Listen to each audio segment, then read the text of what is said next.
Je me présente, mon nom c'est Yasmina Chouakri. Je viens de prendre ma retraite. Et, écoutez, pour parler un peu de mon parcours et du lien à faire avec l'éducation aux adultes, je peux remonter aux années 2000. En fait, moi je suis arrivée au Québec en 1994 d'Algérie. Et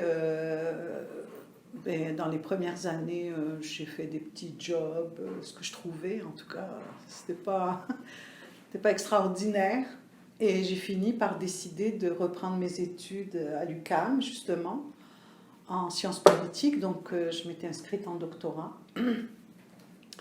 en sciences politiques. Et ce qui s'est passé, c'est que j'ai fini tout le cursus de ma scolarité, mais j'ai jamais soutenu ma thèse. Parce que, entre-temps, j'ai dû travailler aussi. Et j'ai commencé à mettre le pied dans le mouvement féministe. Aux environs de 1999, quelque chose comme ça. Je pense que c'est 99 là. Des fois, quand on remonte à toutes ces années, c'est un peu flou, encore, c'est déjà dans ma tête, mais bon, bref.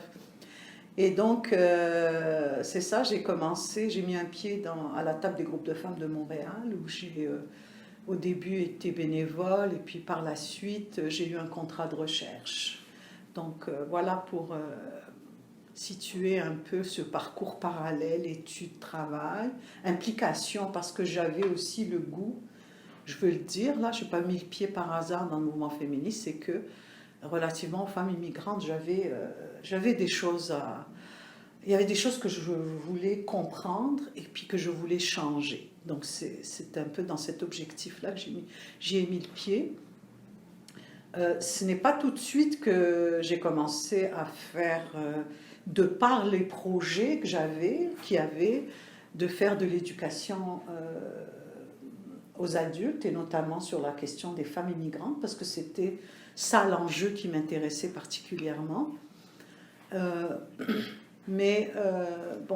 Donc parallèlement on va dire à mes études, j'ai aussi, mais là ça ne concernait pas spécifiquement les femmes, là j'ai donné un cours dans le cursus baccalauréat aux étudiants de l'UQAM ici qui s'appelait Problèmes politiques du Proche-Orient, dans laquelle j'abordais toute la période du XXe siècle, notamment depuis les indépendances dans les pays du Proche-Orient. Je vous dirais que j'avais quand même une partie sur la question des femmes et de l'émergence, en tout cas, de lutte des femmes dans cette région du monde.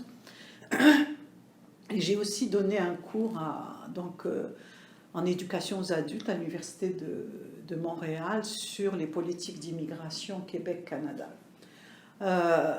Mais vous savez, c'est des charges de cours qui sont limitées dans le temps puis qui ne sont pas forcément renouvelables.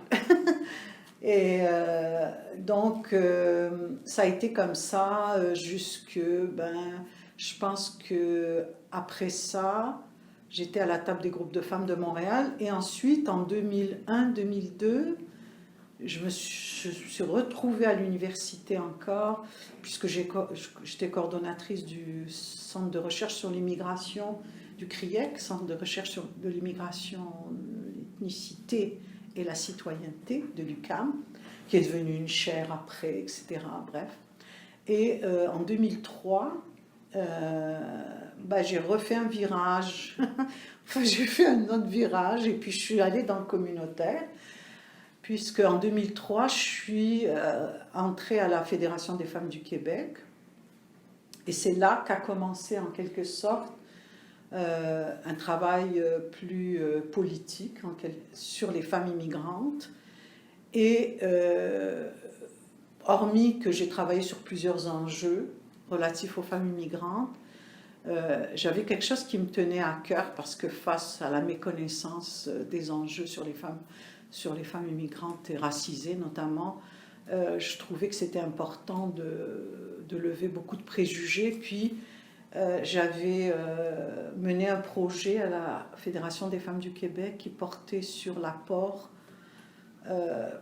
économique, politique et social des femmes immigrantes à la société québécoise. Et donc ça s'est traduit par des ateliers d'éducation, en tout cas de sensibilisation sur cet apport-là, qui ont été donnés un peu partout au Québec. La demande était très grande. Et c'est ça. Donc, c'est comme ça que j'ai pu travailler sur cette question-là.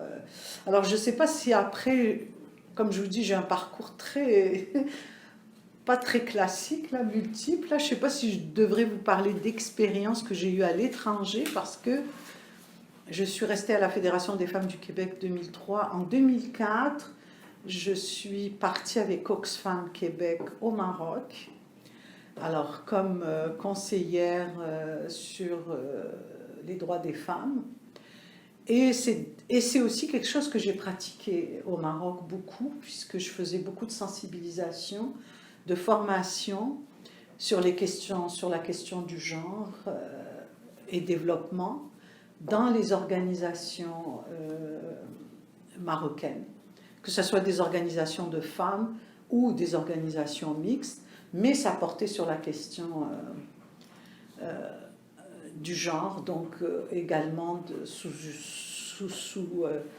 comment dire ça, sous un aspect plus, disons, dans une optique féministe, hein, que je le faisais, donc en mettant en exergue beaucoup les inégalités entre les hommes et les femmes et la façon de réduire ces inégalités. Donc, j'ai fait ça de 2004 à 2006, 15 mois, pour être plus précise. Puis je suis revenue aussi par la suite au Québec. J'ai repris à la Fédération des femmes du Québec. Là, j'ai travaillé sur d'autres enjeux encore qui étaient surtout sur les facteurs d'inclusion et d'exclusion des femmes immigrantes. Je vous dirais que la majorité des projets qui ont été menés dans le cadre de la Fédération des femmes du Québec, ça a été aussi traduit par de la sensibilisation dans les organisations de femmes, dans les organisations aussi communautaires, diversifiées, mais ça portait là-dessus. Donc ça a duré jusqu'en 2008. Et ensuite, en 2008, il y a eu comme un petit flottement, là, mais ça a été... Enfin, là, je parle des cadres aussi informels, hein, parce qu'en 2008, il y a eu plusieurs... C'était suite aux données qui étaient de plus en plus diffusées suite au recensement de 2006. Qui portait, et là les données étaient assez alarmantes sur la question des femmes immigrantes. Donc on a été plusieurs féministes d'origine immigrante à nous rassembler dans un comité qui s'appelait à l'époque le comité de réflexion sur la situation des femmes immigrantes et racisées, qui nous a permis en tout cas d'interpeller le gouvernement et ensuite d'essayer de développer une démarche dans laquelle il serait question d'aller plus profondément, d'aller voir de façon plus approfondie les obstacles, les raisons pour lesquelles les femmes immigrées, racisées étaient dans cette situation. Et ça a mené à une alliance en 2009 du comité avec la table de concertation des organismes au service des personnes réfugiées et migrantes, donc 2009 à 2019. C'est en quelque part jusqu'à aujourd'hui, donc je suis restée dans cette organisation et ça nous a permis de mettre en place beaucoup d'activités d'éducation qui touchaient autant les organisations féministes que les organisations immigrantes. On fait les organisations en charge de l'accueil des personnes immigrantes et réfugiées, Pourquoi on avait pris cette tangente? Ben, c'est qu'on s'était aperçu qu'il y avait certes des lacunes dans le mouvement féministe au niveau des outils et de l'adaptation des services à la réalité des femmes immigrées racisées, mais que du côté des organismes en charge de l'accueil des personnes immigrantes et réfugiées, donc les organismes qui reçoivent les personnes nouvellement arrivées, notamment dans les 5 premières années après leur arrivée, il y avait aussi énormément de lacunes. C'est que ces organisations abordaient la question de l'immigration de façon globale. Donc l'analyse différenciée selon les sexes n'était pas du tout utilisée, puis pas seulement dans les organismes, mais aussi chez les bailleurs de fonds, notamment le ministère de l'Immigration, qui finançait ces organismes, mais qui nulle part ne tenait en compte des parcours spécifiques, des besoins spécifiques des femmes immigrantes. Donc pour nous, il y avait un double défi qui était celui d'essayer d'améliorer les choses des deux bords, du côté du mouvement féministe et du côté du mouvement communautaire lié aux personnes immigrantes. Donc à partir de là, il y a eu toutes sortes d'activités, d'éducation qui ont été faites. Je vais commencer par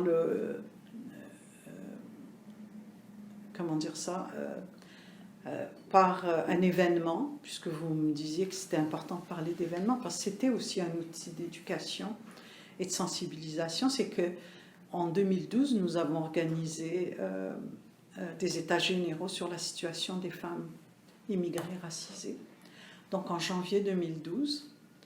Et ce grand forum, il était pan-canadien, même s'il s'est déroulé à Montréal, mais ça a été l'occasion de diffuser, de faire connaître les résultats de toute une démarche que nous avons menée entre 2009 et 2012.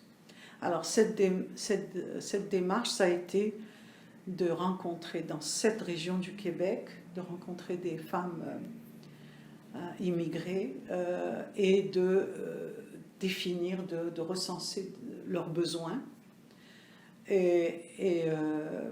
Donc, dans le cadre de ces états généraux, ça a été l'occasion de présenter tous ces résultats-là et d'avoir aussi un feedback et, de sortir aussi de là avec un plan d'action, parce que c'était ça l'objectif. Donc, ce qui est ressorti beaucoup, pour porter sur beaucoup d'enjeux, je vais vous dire, là, dans le plan d'action, il y avait 6 axes globalement. Je vais mettre en avant les plus importants. Ça portait sur la francisation, sur la violence aussi, donc il y avait des recommandations sur beaucoup d'enjeux, sur aussi les discriminations systémiques que rencontraient les femmes immigrantes, etc., etc. En parallèle, il y a eu aussi des activités d'éducation qui ont été faites, notamment puis des actions politiques, puisque même avant 2012, nous avons commencé à demander, à réclamer au ministère de l'Immigration d'utiliser une analyse différenciée selon les sexes en matière de politique et de programme, parce qu'on s'apercevait que les organismes en immigration, s'ils ne le faisaient pas, c'est parce que le ministère qui les finançait ne le faisait pas lui-même et donc n'avait absolument aucune exigence de ce point de vue-là. On a donc organisé aussi au niveau des organismes en immigration des activités d'éducation qui portaient sur le leadership des femmes, sur la réalité des femmes immigrantes au Québec, pour les traduire leur situation et démontrer les besoins spécifiques qu'elles avaient. Il y avait aussi des activités d'éducation qui s'adressaient aux intervenantes et intervenants des organismes en immigration et qui portaient également sur l'utilisation de l'approche genrée en matière d'accueil, d'établissement et d'intégration des personnes immigrantes, pour que les intervenants et intervenantes soient mieux outillés à utiliser cette approche dans les projets qui sont mis en œuvre par les organismes en immigration. En tout cas, la réalité qu'on voyait à l'époque, c'est que dans les organismes en immigration, il n'y avait absolument aucune prise en compte des besoins spécifiques des femmes immigrantes. Donc, très peu d'organismes avaient des activités qui étaient reliées réellement au parcours de ces femmes et aux besoins de ces femmes. Et du côté du mouvement féministe, c'était un peu la même chose parce qu'il n'y avait rien aussi, il n'y avait pas grand-chose, très peu d'organismes qui avaient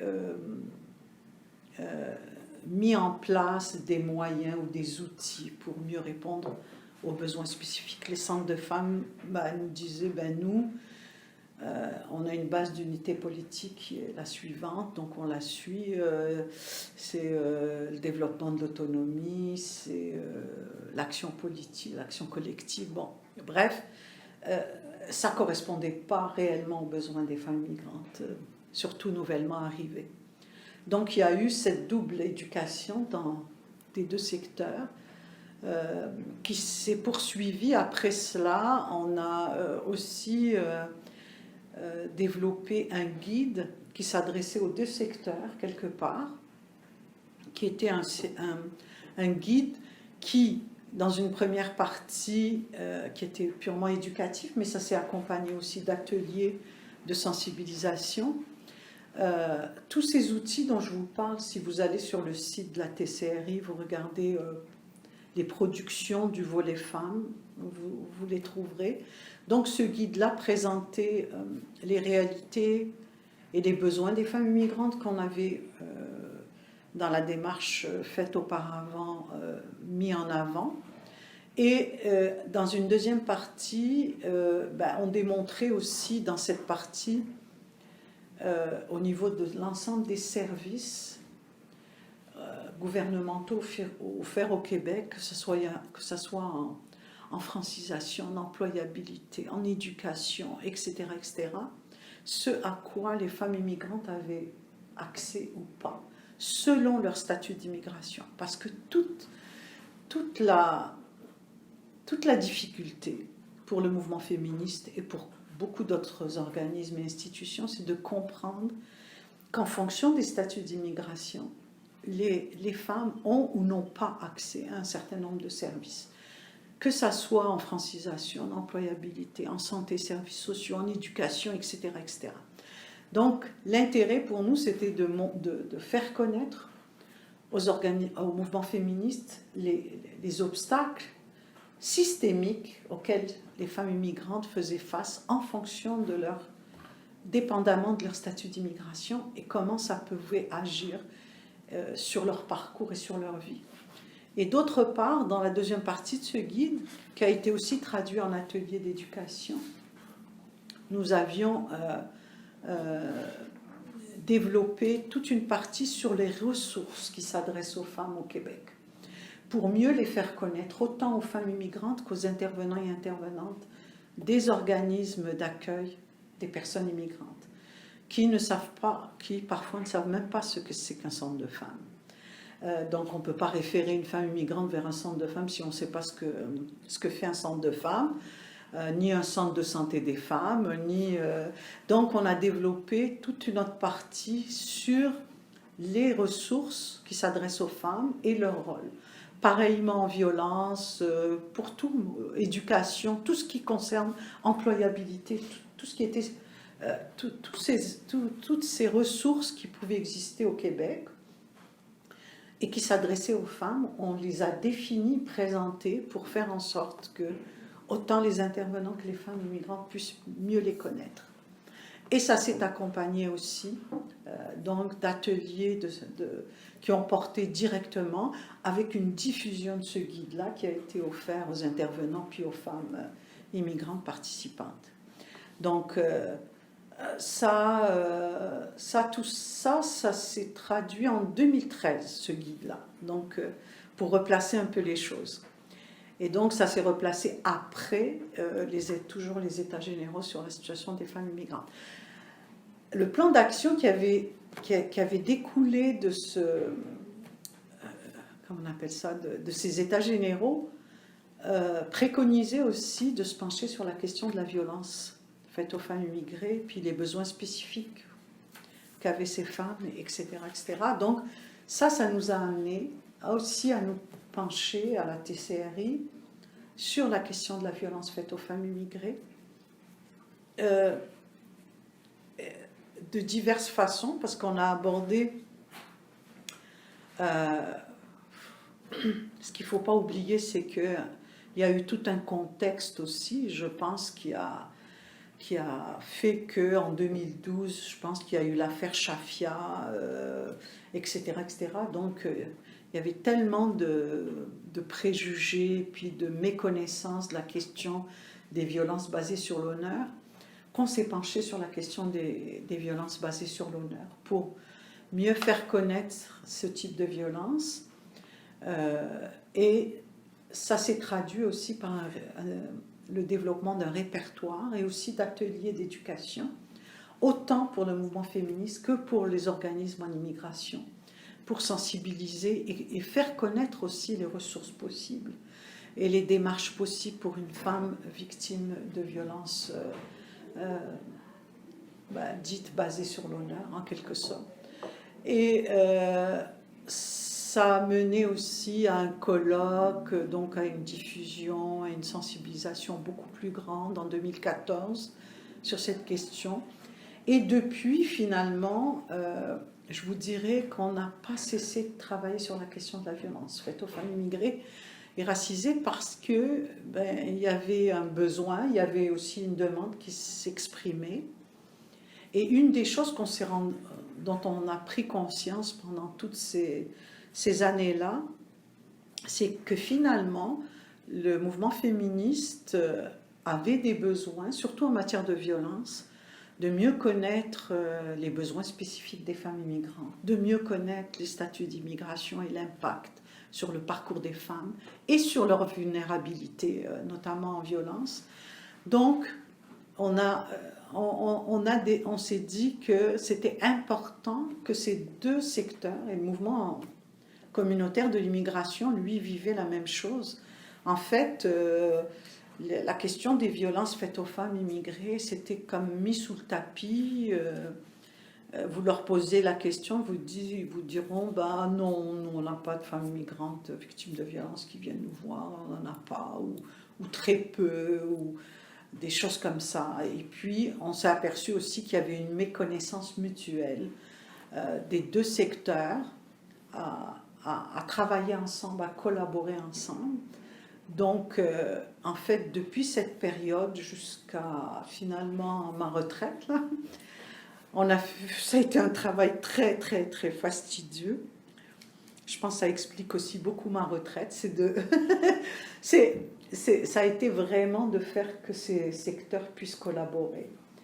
Et autant au niveau provincial, parce qu'il y a des regroupements, puisqu'il y a la TCRI d'un côté, puis il y a aussi tous les regroupements en violence du Québec qui sont là, comme le regroupement des CALAX ou la Fédération des maisons d'hébergement pour femmes ou le regroupement des maisons d'hébergement pour femmes victimes de violences conjugales. Bref, tous ces regroupements en violence, effectivement, ne travaillaient pas beaucoup ensemble.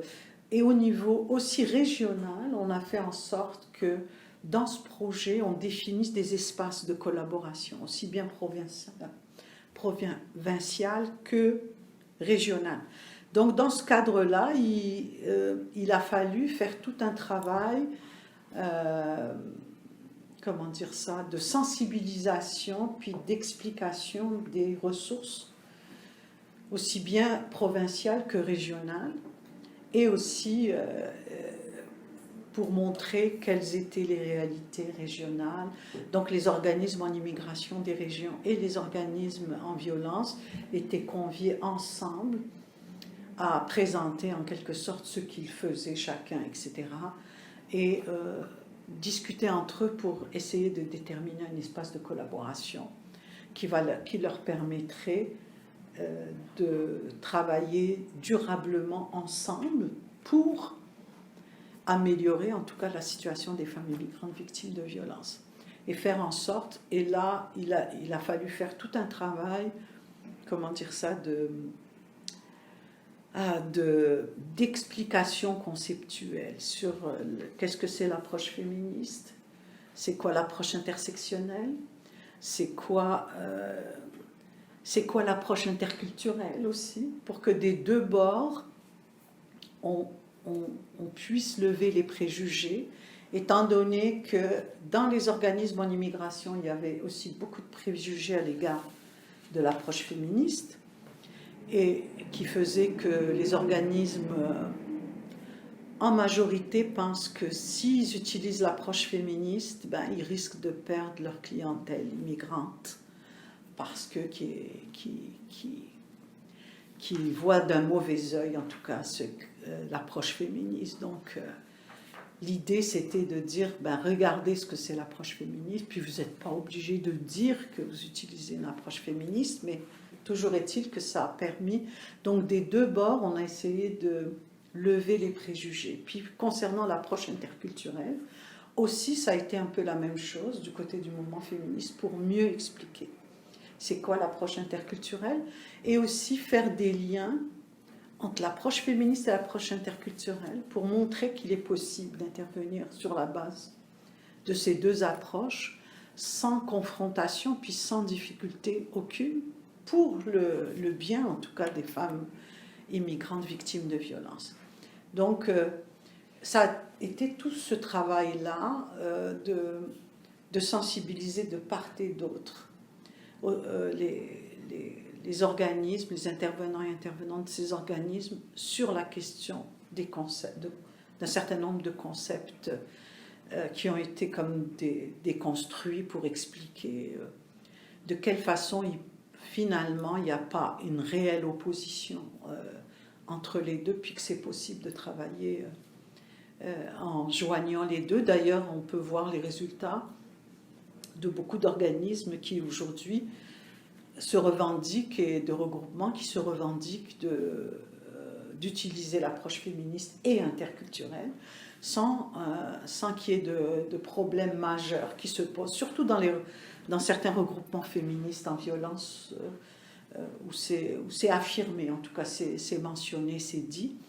C'est sûr que ça a été tout un travail qui, en même temps que l'approche intersectionnelle qui a pris de l'ampleur dans le mouvement féministe, a permis justement de faire le lien entre tous ces concepts-là. Ça, en fait, je suis en train de vous parler des résultats là, de tout ça. Il faut dire que, pour ma part, je pense qu'il y a eu un impact sur les femmes, en tout cas. Parce que quand on regarde, par exemple, les organismes en violence dans beaucoup de régions, pas seulement Montréal, peut-être pas dans toutes les régions du Québec, mais là où l'immigration est significative, on voit bien que maintenant il y a des approches, en tout cas, qui sont des outils qui sont développés, qui sont utilisés et qui sont beaucoup plus proches que des besoins des femmes. On s'en aperçoit à quel niveau? Par exemple, au niveau de la représentation dans ces organismes, par exemple dans les maisons d'hébergement. À Montréal, il ne faut pas se cacher non plus que dans ces organismes, d'après les pourcentages qui ont été donnés par la Fédération des maisons d'hébergement pour femmes, quasiment en moyenne 70% des maisons d'hébergement, c'est des femmes immigrantes qui sont là, à Montréal. Et il y a des maisons d'hébergement où c'est carrément 100% de femmes immigrantes qui y sont. Donc effectivement, je pense que les outils développés avec le changement au niveau de la population aussi, puisqu'il y a eu une augmentation ces 10 dernières années de l'immigration, une augmentation des volumes d'immigration ces 10 dernières années. Il ne faut pas oublier non plus que quand on regarde l'immigration des 10 dernières années, on s'aperçoit que les statuts d'immigration qui étaient le plus en hausse, ce n'était pas l'immigration économique, c'est-à-dire qui est une immigration choisie, autant par le Québec que par les personnes qui décident d'immigrer, ou c'est une immigration qui économiquement n'est pas défavorisée. On s'aperçoit que dans les 10 dernières années, les 2 statuts d'immigration qui sont le plus en hausse au Québec, c'est le regroupement familial, donc les femmes parrainées, et les réfugiés. Donc, c'est vraiment 2 catégories dans lesquelles les femmes sont fortement défavorisées. C'est ce qui explique d'ailleurs que les maisons d'hébergement soient assez... ces femmes-là soient surreprésentées dans ces organisations. Si vous demandez au regroupement féministe quelles sont, ou n'importe quelle maison d'hébergement, quelles sont les femmes, sous quel statut les femmes immigrantes qui fréquentent les maisons d'hébergement, sur quel statut sont-elles, la majorité vont vous dire qu'elles sont parrainées aux réfugiés. Donc ce sont des femmes qui arrivent avec des problématiques particulières. Alors les femmes réfugiées, ce sont souvent des réfugiés sélectionnés par le Québec qui sont passés donc par des camps de réfugiés, qui ont été reconnus comme réfugiés avant même d'être sélectionnés par le Québec. Elles ont été reconnues comme réfugiés par le HCR, le Haut Commissariat aux réfugiés. Et donc ce sont des femmes qui sont passées d'un pays de guerre à un vécu dans un camp de réfugiés, où on sait, et c'est documenté par les Nations Unies, où on sait que les femmes vivent des agressions sexuelles, vivent de la violence, toutes sortes de violences conjugales, également de la violence de type institutionnel, puis c'est des camps de réfugiés, etc. Et donc, ces femmes-là, elles arrivent ici avec tout un bagage où les ressources ne sont pas forcément prêtes à les recevoir. Et d'ailleurs, dans cette démarche-là, les maisons d'hébergement maintenant savent que pour intervenir auprès d'une femme immigrante réfugiée, victime de violences ici, ça demande toute une intervention par rapport à tout son vécu antérieur et pré-migratoire, donc même avant d'arriver ici. Ce sont des femmes, je vais juste donner un exemple, par exemple d'un cas dont on m'a parlé, d'un organisme qui m'a expliqué un peu le cas d'une femme qu'ils avaient reçue. Cette femme-là était congolaise, ça faisait 10 ans qu'elle était au Québec, mais elle avait beaucoup de difficultés, pourtant les Congolais sont francophones en tout cas, donc elle devait quand même avoir une certaine maîtrise du français. C'était une femme qui n'arrivait pas du tout à s'insérer ou à s'intégrer, ni à trouver du travail, très isolée, etc. Et donc, après 10 ans de résidence, elle a pu créer un lien de confiance avec une intervenante dans un organisme. Et grâce à ce lien de confiance, elle a pu enfin parler de ce qu'elle avait vécu au Congo.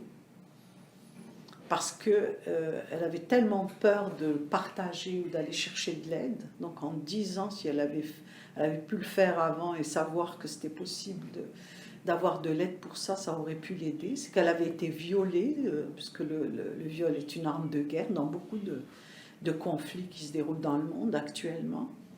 Et cette femme-là était mariée, avait des enfants, mais elle n'en avait jamais parlé, ni à son mari, ni à son conjoint, ni à sa propre famille, ni même à ses amis de la communauté congolaise. Parce qu'une femme au Congo violée est rejetée par tout le monde, quel que soit le lien familial ou autre, même sa propre famille la rejette.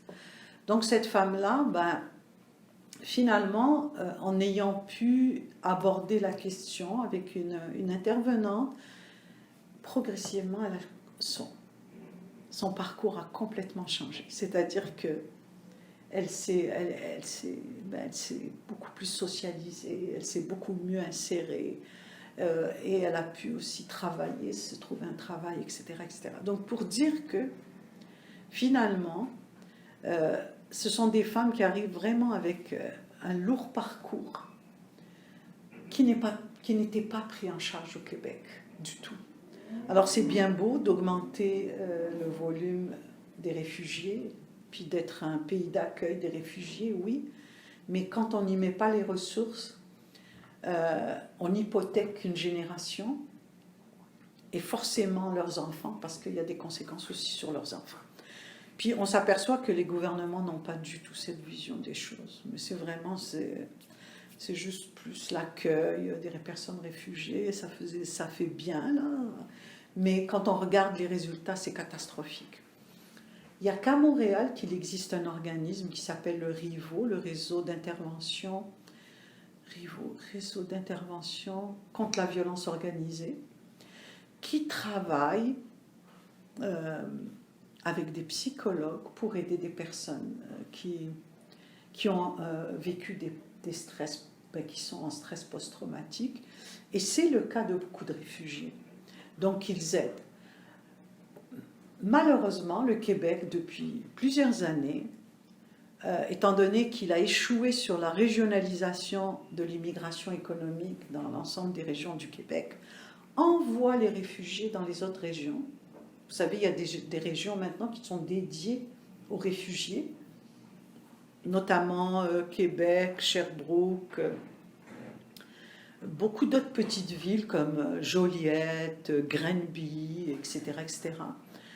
Et ce sont des régions qui n'ont aucune ressource particulière pour répondre aux besoins de ces catégories. Donc, c'est pour dire que moi, je trouve qu'on a beaucoup avancé à travers toutes ces activités d'éducation, parce qu'il y a une prise de conscience maintenant des besoins réels. Et si on prend aussi le cas, parce que je disais qu'il y avait 2 catégories qui étaient en développement dans l'immigration. D'ailleurs, si on regarde les statistiques sur l'immigration des 10 dernières années, l'immigration économique est inférieure finalement à l'immigration de réfugiés, à la catégorie des réfugiés et à la catégorie des regroupements familiales. Alors le regroupement familial, les femmes sont surreprésentées dans cette catégorie, puisque c'est un parrain en général, c'est une personne qui parraine quelqu'un d'autre dans le pays d'origine, et très souvent c'est une femme qui est parrainée. Et quelque part, bon, le parrain, selon le contrat de parrainage, a la responsabilité vis-à-vis de cette personne-là, a une responsabilité. Donc la personne qui est parrainée se retrouve dépendante, et très souvent c'est une femme, et dans cette catégorie, 60% des personnes parrainées sont des femmes. Donc la majorité par un conjoint, par leur mari ou conjoint. Et la même chose dans cette catégorie-là, les femmes sont dépendantes économiquement, puisque le parrain a une responsabilité. Elles ne peuvent pas demander l'aide sociale. Donc ne pouvant pas demander l'aide sociale, si elles veulent quitter leur parrain, elles ne peuvent pas le faire, sauf si elles sont victimes de violences, ça leur permet de le faire. Cependant, il faut apporter la preuve, etc. Il faut documenter son cas. Et souvent, les femmes migrantes parrainées, par souci de loyauté, etc., vu que c'est lui qui m'a fait venir, etc., n'osent pas, elles confondent, par exemple, documenter leur situation ou aller en parler avec le fait de porter plainte. Alors, donc, elles ne veulent pas aller souvent jusqu'à une plainte, et donc elles sont obligées d'accepter une situation de dépendance, et c'est pendant 3 ans qu'elles sont obligées de vivre cette situation quand elles ne veulent pas aller au-delà et par exemple documenter leur situation auprès d'un organisme en violence, qui leur permettrait d'ailleurs de quitter leur conjoint et si nécessaire d'obtenir l'aide sociale. Donc je pense que oui, concrètement, il y a une meilleure connaissance, en tout cas, dans toutes les régions, de ces réalités, de ces besoins. Et ça a abouti à des améliorations, notamment au niveau des services.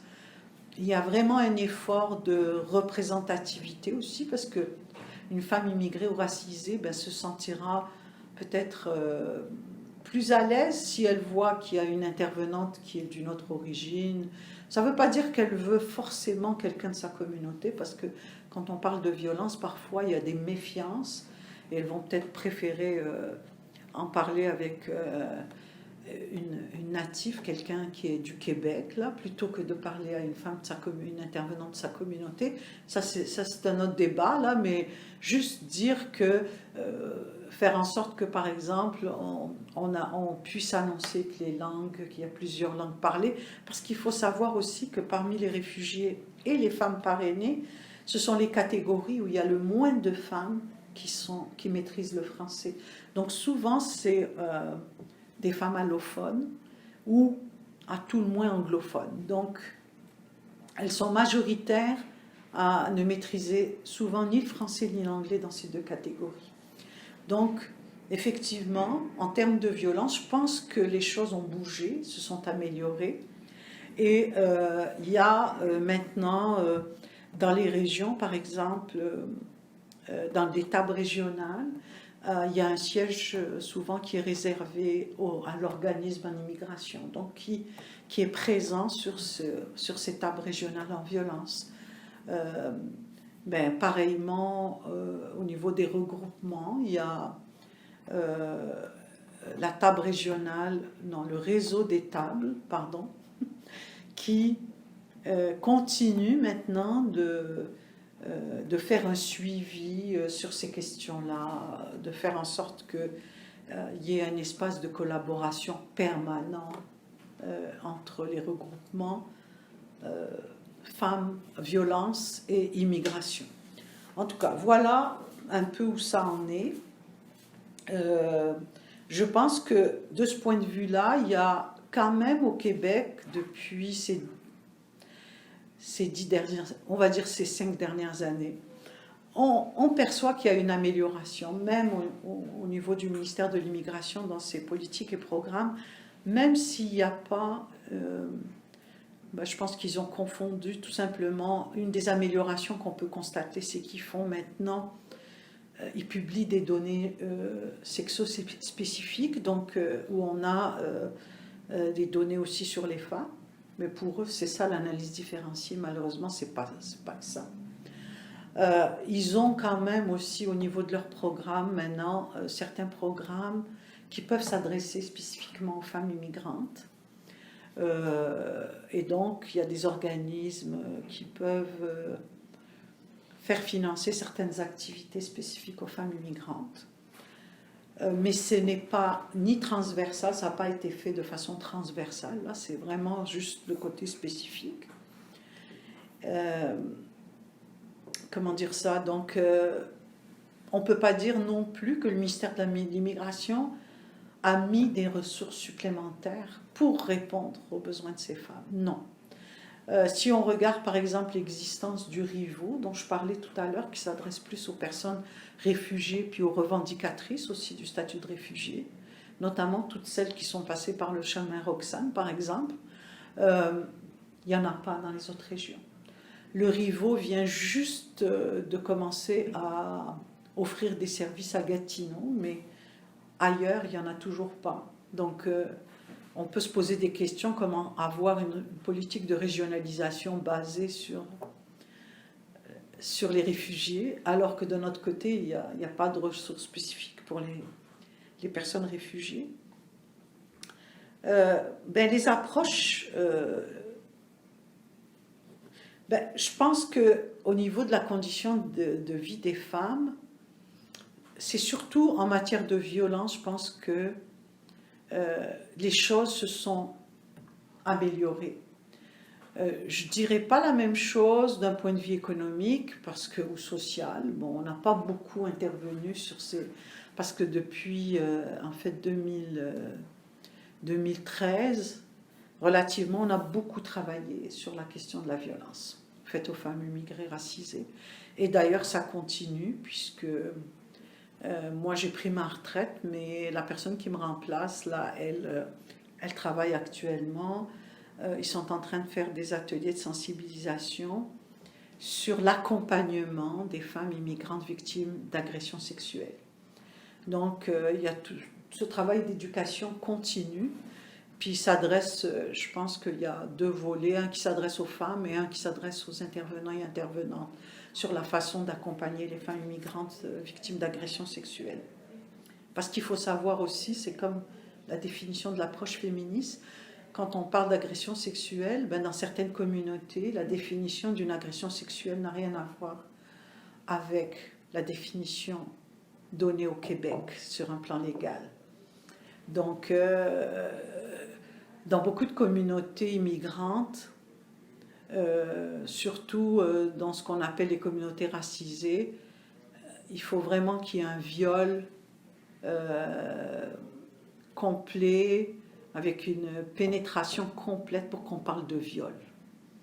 Donc, il n'y a pas de notion de qu'est-ce que c'est la définition d'une agression sexuelle ici au Québec, que même des propos peuvent être de nature sexuelle peuvent être considérés comme une agression sexuelle. Donc, c'est tout ce travail d'éducation qui est à faire. Et ah oui, j'avais oublié qu'entre-temps, là en 2016, on a justement développé, parce que les organismes en immigration qui sont membres de la TCRI, de la table de concertation des organismes au service des personnes réfugiées migrantes, revendiquent d'utiliser non seulement une approche interculturelle. En fait, c'est une approche qui permet de reconnaître et de prendre la personne qui a besoin d'aide au niveau où elle est, puis de la laisser, elle, exprimer, de dire les choses dont elle a besoin. D'ailleurs, c'est assez proche de l'approche féministe de ce point de vue-là. Mais elle permet aussi de dire... elle permet de reconnaître aussi qu'il y a une relation de pouvoir qui s'établit. Et donc, que quand une femme immigrante peut avoir des propos qui offensent un intervenant ou une intervenante, ces personnes-là, on peut parler de choc culturel, oui, mais ces personnes-là ne doivent pas oublier qu'elles ont un pouvoir par rapport à la personne auprès de laquelle elles interviennent, et donc qu'elles peuvent, que ce n'est pas à elles de se sentir menacées dans ça, au contraire.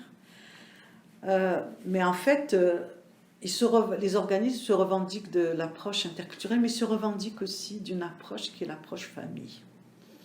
Et c'est ce qui leur permet, ils disent qu'ils utilisent une approche famille, c'est-à-dire qu'ils interviennent globalement, pas seulement avec les femmes spécifiquement, mais avec tous les membres de la famille, c'est-à-dire la femme, le conjoint, les enfants, etc. etc. Et donc, à partir de là, comme il y a une forte résistance par rapport à l'approche féministe, du fait qu'ils utilisent une approche famille, puis qu'ils considèrent que c'est ça la meilleure façon d'intervenir auprès des personnes immigrantes, on a développé des outils qui étaient des pamphlets, mais aussi des ateliers de sensibilisation sur les droits et responsabilités au sein de la famille. En fait, les droits et responsabilités de tous les individus au sein de la famille, ce qui nous a permis d'intégrer les droits des femmes, la question de la violence, des agressions sexuelles, de les définir, de la définition aussi de l'autorité parentale, des droits des enfants, etc. De la question du mariage, le consentement dans le mariage, etc., l'âge légal. Ça nous a permis vraiment d'aborder tout ça et de sensibiliser autant les intervenants que les femmes et les hommes qui ont participé, parce qu'ils ont été peu nombreux finalement à participer, mais ça nous a permis aussi de sensibiliser sur ces questions-là. En tout cas, c'est pour vous dire qu'il y a tellement d'enjeux que j'espère que je ne vous ai pas mêlé dans tout ça. grosso modo, c'est ça. Et je dirais que je pense que d'un point de vue légal, on a permis, autant dans le secteur immigration, secteur communautaire de l'immigration, de mieux saisir certains concepts, de mieux connaître l'aspect légal des choses, les définitions légales de la violence, d'une agression sexuelle, etc. Enfin, bref, tout ça, ça s'est adressé à des adultes. Et je pense qu'on a même permis, quand on a on a organisé ces ateliers, puis la diffusion de ces pamphlets sur les droits et responsabilités au sein de la famille, ce qu'il faut savoir, c'est qu'on les a fait en 8 langues. On a essayé de viser vraiment toutes les communautés qui peuvent avoir plus de difficultés à connaître. On a fait français, anglais, espagnol, arabe, qu'est-ce qu'on avait comme langue? Le dari, le pachtoun, en tout cas, bref, on a vraiment ciblé toutes les langues possibles qu'on pouvait cibler, puis qui étaient relativement représentées, en tout cas, dans l'immigration québécoise. Donc, je pense que à ce niveau-là, on a fait une éducation qui tenait compte, disons, des sensibilités, puis des positionnements des organismes, mais ça ne nous a pas empêché de faire passer des messages, je pense, clairs et précis sur beaucoup d'enjeux. Puis pas seulement sur la question de la violence, puisqu'on a abordé la question de l'autorité parentale, des droits des enfants aussi, du mariage, du consentement au mariage, de l'importance de quel type de mariage est reconnu au Québec, pas reconnu, etc. Donc ça avait une portée véritablement par rapport à l'immigration actuelle, et puis les statuts d'immigration, effectivement, dans lequel on précisait un certain nombre de choses. Alors voilà, les approches, ça a été vraiment des approches d'éducation populaire, interactive, où on présentait les choses très simplement avec une rétroaction, et puis la possibilité d'avoir des questions, et même arrivé des ateliers où c'était rendu que les femmes se mettaient à parler de leurs propres problèmes, ou de leur propre vécu, en tout cas. C'est pour dire... en tout cas, j'essaye de suivre les questions, là. Notre principale contribution, je pense qu'elle a été... ça a été beaucoup plus une contribution à l'égalité entre les sexes. Et puis, je pense que ça a été une contribution citoyenne. Je pense qu'en faisant mieux connaître les droits, les responsabilités, les définitions d'un certain nombre de choses, ça permettait en tout cas d'avoir un regard sur la société d'accueil par rapport à ces personnes immigrantes, et notamment les femmes, avoir un regard beaucoup plus qui leur permettait réellement de mieux connaître leurs droits, mais aussi leurs responsabilités dans la société d'accueil.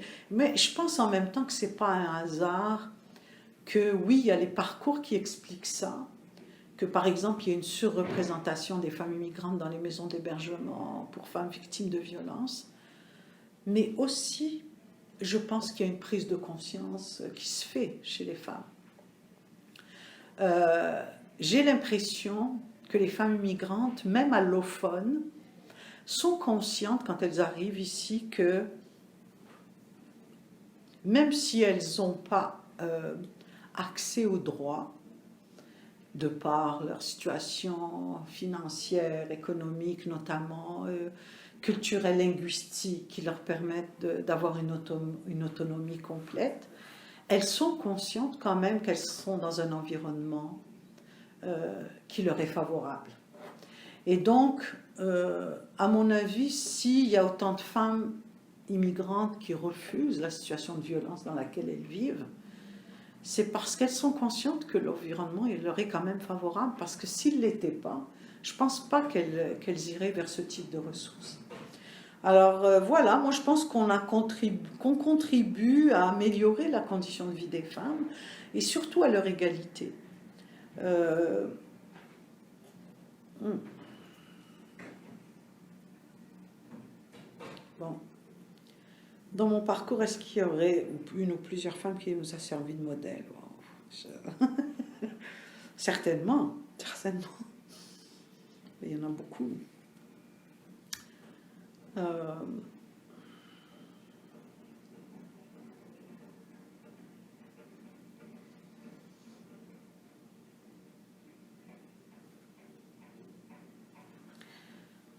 Ben, je sais pas, je ne veux pas les nommer, alors donc...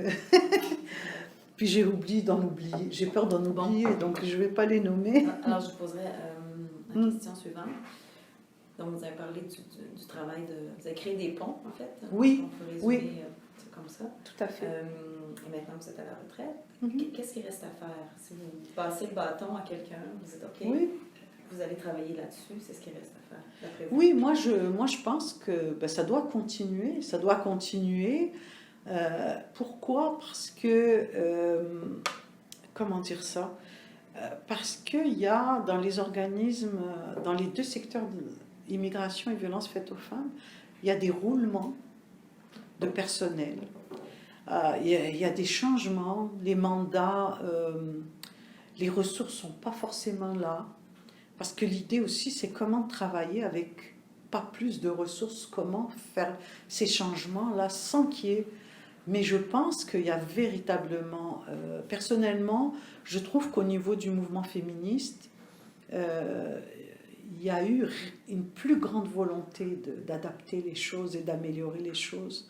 Et je trouve qu'il y a beaucoup de résistance dans les organismes en immigration. Et ça provient beaucoup de la mentalité des directions de ces organismes, qui sont soit des mentalités un peu machistes, là, soit des mentalités qui sont très proches de... nous, le gouvernement nous dit de faire ça, là, on le fait, puis on ne va pas rentrer, nous, dans d'autres détails. Là. La question des femmes, ce n'est pas notre besoin là, immédiat. Alors, je pense que de ce côté-là, il y a beaucoup de choses à faire, encore. Parce que si les mentalités changent au niveau des directions de ces organismes-là, forcément, il va y avoir un impact sur les interventions qui sont faites. Parce que ce qui se passe, c'est que les intervenants, tous les intervenantes, surtout les intervenantes, sont beaucoup plus ouvertes, mais elles sont obligées de se plier à ce qu'on leur demande de faire. Donc il n'y a pas véritablement. Il y a quelques organismes qui se sont distingués là-dessus, où il y a des efforts supplémentaires qui ont été faits, mais ce n'est pas tous les organismes. Véritablement, ce n'est pas une majorité. Donc il y a vraiment beaucoup de choses à faire de ce côté-là, mais je pense aussi que si le ministère de l'Immigration ne donne pas un signal clair, aussi, et des moyens supplémentaires, ça ne bougera pas, ça ne bougera pas. Donc il y a une lutte politique à mener. Moi je pense que la TCRI que j'ai quittée continue ce travail, continue cette bataille-là, et ça ne va pas s'arrêter de sitôt. Mais je pense aussi que le mouvement féministe a une responsabilité aussi là-dessus. Et je pense que quand on parle de la récession en termes de droits, des droits des femmes, du fait que leur situation socio-économique ne s'améliore pas, qu'elles sont toujours...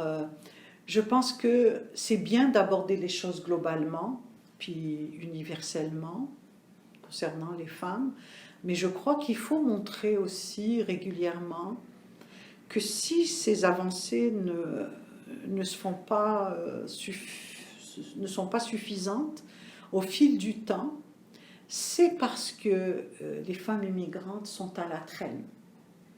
Elles sont véritablement à la traîne, puis qu'il y a, qu'on le veuille ou pas, une racialisation de la pauvreté, que les femmes racialisées ou racisées sont plus nombreuses à être dans la pauvreté que les autres catégories de femmes. Et je pense que ces luttes-là, elles doivent être partie prenante des luttes féministes pour améliorer en tout cas la condition de l'ensemble des femmes. Mais je pense qu'il faut aussi mettre en avant ce qui reste à faire. C'est une super belle conclusion. Est-ce qu'il y a autre chose que vous voudriez ajouter? Je vais réfléchir. Quelle heure avez-vous? Est-ce que vous avez... On a 11h10. Nous, on a la salle jusqu'à midi. Moi, ce que j'ai à dire aussi, c'est que je pense que sur les catégories d'immigration qui sont défavorables aux femmes, il faut taper sur ce clou-là beaucoup pour que les ressources soient appropriées. La question n'est pas de se dire « Ah, mais pourquoi on reçoit plus de catégories de femmes qui sont vulnérables qu'auparavant ?» Moi, je pense qu'il faut être tout simplement défendre la notion de la cohérence politique, puis de se dire, si on reçoit plus de femmes parrainées et plus de femmes réfugiées, ce qui peut être tout à l'honneur du Québec, je pense que les ressources qui vont avec les besoins de ces femmes doivent être forcément présentes ici. Et je pense que c'est ça la principale... chose à défendre et à dire peut-être. Moi, je ne pense pas que je vais m'arrêter de le dire, même si j'ai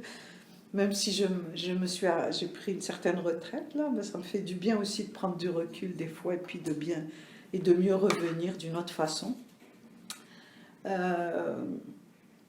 y a aussi toute la question de la formation des intervenantes et des intervenants dans les organismes en immigration qui connaissent pas eux-mêmes parfois, sont des gens, des nouveaux arrivants qu'on recrute parce qu'on les paye à 12 $ de l'heure, si c'est pas moins, et qu'on ne forme pas suffisamment aux ressources qui existent au Québec, à la réalité, aux lois, etc. etc. Donc ils ne sont pas en mesure eux-mêmes d'intervenir adéquatement auprès des femmes immigrantes. Il y a aussi que dans les organismes de femmes, je pense qu'il y a un besoin récurrent, parce qu'il y a du roulement aussi, de former les intervenantes à la réalité des femmes immigrées racisées, puis de les former aux besoins de ces femmes, mais de façon récurrente. Donc, la formation au sein des organismes communautaires de l'immigration et de femmes sont une absolue nécessité pour pouvoir, en tout cas, mieux travailler, puis mieux intervenir, puis jouer leur rôle en tant qu'organisme communautaire qui contribue au changement social et à l'amélioration des conditions de vie des gens dans la société. Si c'est pas fait, si ces formations-là ne sont pas récurrentes et suffisantes, bon, on ne peut pas forcément, d'autant plus que même pour les intervenants et intervenantes des organismes communautaires, en plus des intervenantes des organismes de femmes, la question des catégories d'immigration et de leur impact sur le parcours des femmes change constamment. C'est-à-dire les réglementations ne cessent pas de changer.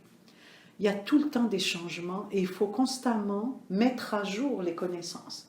Donc cette mise à jour de connaissances, elle est véritablement fondamentale et nécessaire et importante.